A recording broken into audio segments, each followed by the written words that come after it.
Hey there, gracious gang. It's Mike here from the graciousguest.org. Just driving home, and I wanted to share with you here today a little bit. Just something that we were talking about today, which was really revolving around stewardship. The idea of stewardship, the idea of being a good steward of time, talent, treasure. You sometimes hear those three put together, those three T's: time, talent, treasure. And really what this flows from is a very biblically, very practically kind of rooted understanding that everything we have is a gift. Every moment of my life is a gift. Every talent that I might have is a gift. And we have that story I was sharing with students today from Matthew chapter 25, where Jesus shares the parable of the talents, where you have in the story this master, this rich influential guy is going away on a journey, and it says he calls his servants to him and he gives to them his possessions to basically tend, to be caretakers of, to be custodians of his talents. And the talent was basically a coin, or his coinage that had a very high value, but also a wide variety of value depending on what kind of metal it was made from, typically copper or silver or gold, where it was made, where it was struck, where the coins were struck, where they were minted. That could affect the overall value of the coin. But the point is, even if we're talking about just the cheapest kind of talent, the least expensive talent, the least significant talent, maybe, a talent's a talent. And so what I was going over with my students was, first off, imagine in this story, like, we are the servants and our Lord gives us a talent.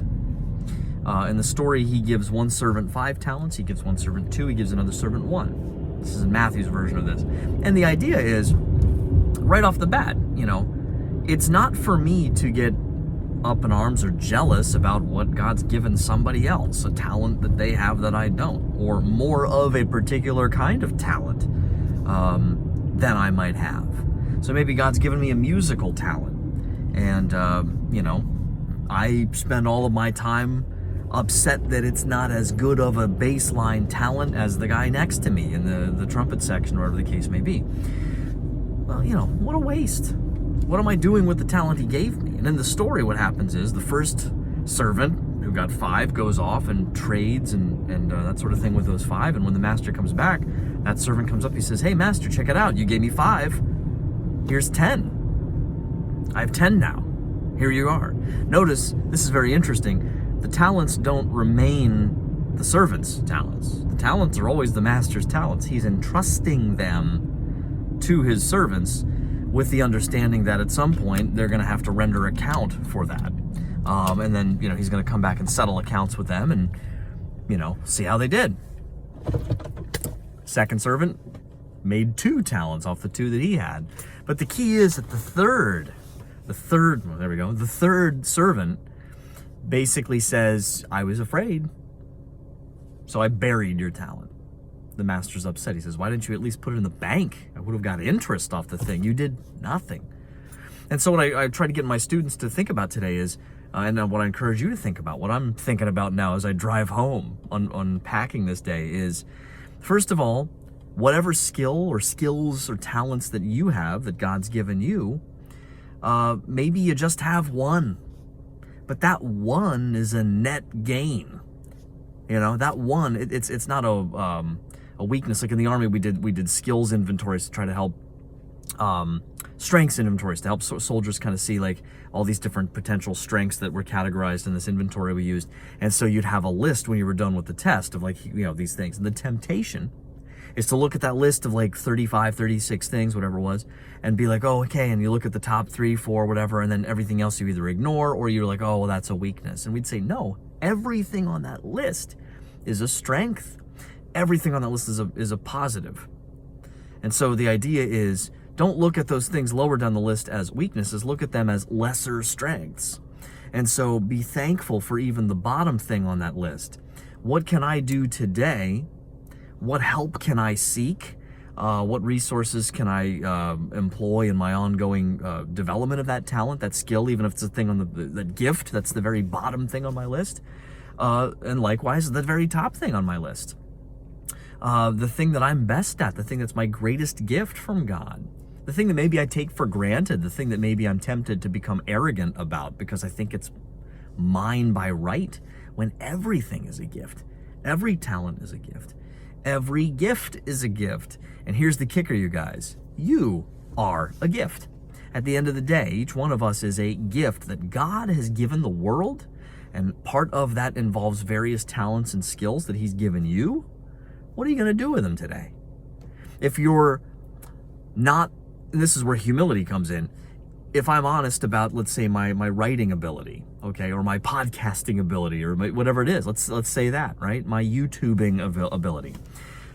I would be delusional if I walked around with the attitude that I'm some YouTube superstar who's cracked the whole thing and I'm some huge influencer.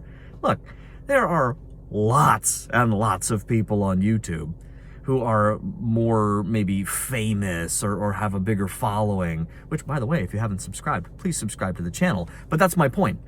There's plenty of room for growth on here.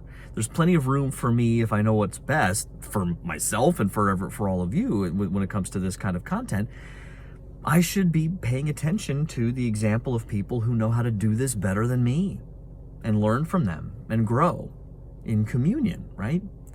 God has given me a skill or a talent or a series of skills or talents that are not so perfect and completely the most amazing in the whole world compared to everybody else that I am, I can just, rest on my laurels and just be like, well, I got this all figured out. I don't need to grow. No, I must grow. I must ask for help from those who are better than me at certain things. And likewise, for those who maybe don't have that skill to the same level or don't have as much experience with it, or someone who is really struggling with something that maybe I'm good at. They're deficient maybe in something that I'm proficient in. Well, I better offer help to them. It goes both ways.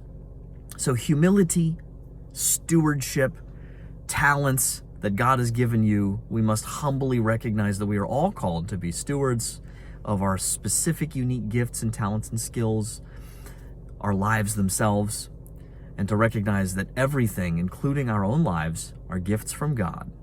We are not our own stars. We're not the main character of our own stories. We are part of a greater story. We are being authored each moment, and God's calling us to participate in that story. So God bless you guys. Hope you're doing well. Please subscribe to the channel. Please share this far and wide. I've got some awesome interviews coming up. I've really been busy behind the scenes trying to get some things ready. Had to take a few weeks off to start prepping that. So keep an eye on the channel for some content in the next few weeks that I think you're really going to enjoy. God bless you, and until next time, don't forget to wonder. Take care.